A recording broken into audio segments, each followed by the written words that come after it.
Овака, уште кога ги добивме материјалите за оваа топлинска криза, знаевме што следува и го знаевме рецептот по кој ќе се движи. Ова, како што кажа пратеникот колегата Пренджов, ова е гасна криза, не е топлинска криза, само е крстена топлинска криза, затоа што се должи, пак ќе повторам, гасна криза се должи на немањето на газ или на високата цена на гасот. И сега вие сакате, како онаа претходна одлука, нели, да продолжите важноста, рокот на траење, да се субвенционира топлификација Скопје Север, Елем Енергетика и БЕК, која што е во собственост на сватот на Заеви, потенцијалниот сват на Заеви,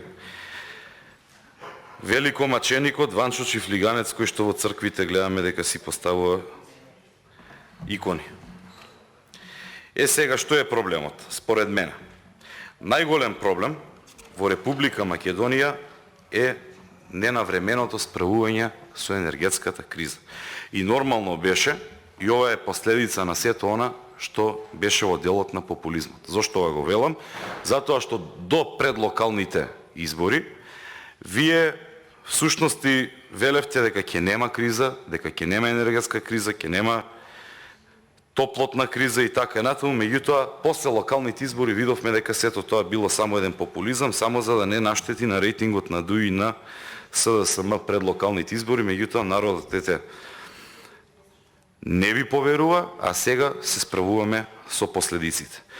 И наместо уште тогаш да се превземеа некакви мерки, наместо да се вложеа пари во работата на електрани на Македонија, наместо да се вложеа пари во МЕПСО, тогаш се вработуваа фризерки, се вработуваа не знам какви кадри, вртеа камионите на вицето, меѓутоа не се инвестираше во она што би значило намалени трошоци за производство на струја и дополнително да го спречиме огромниот, енормниот увоз на струја како држава.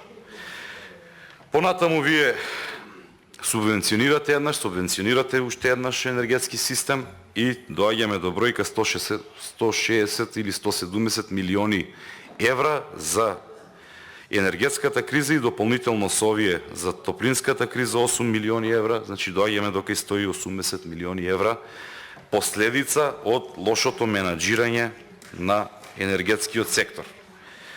Во превод ова значи дека секој еден граѓанин издвојува по 100 евра за да може да се спречи енергетската криза. Или наместо да се покачат сметките, вие како што велевте, 9,78% имаме зголемување така на сметките на струја, меѓутоа од друга страна имаме дополнување од буџетот во овие енергетски компании и повторно тоа иде на грбот на граѓаните. Значи, според бројот на жители во Република Македонија, отприлика околу 100 евра од човек се вбризгуваат во енергетскиот сектор.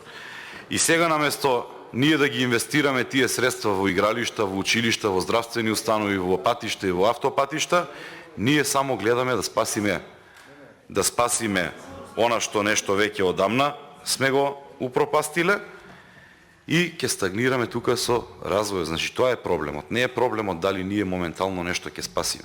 Проблемот е што стагнира развојот на државата. Тие пари наместо да се вложат во капитални инвестиции, ние ги вложуваме само за спас на енергетските компании, а можеби сме можеле претходно да го спречиме сето тоа.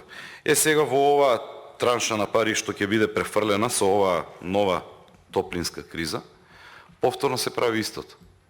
Значи, во првата транша од тие 6 милиони евра се набави мазутот, сега ќе се субвенционираат домаќинствата за да нема зголемување на сметките или практично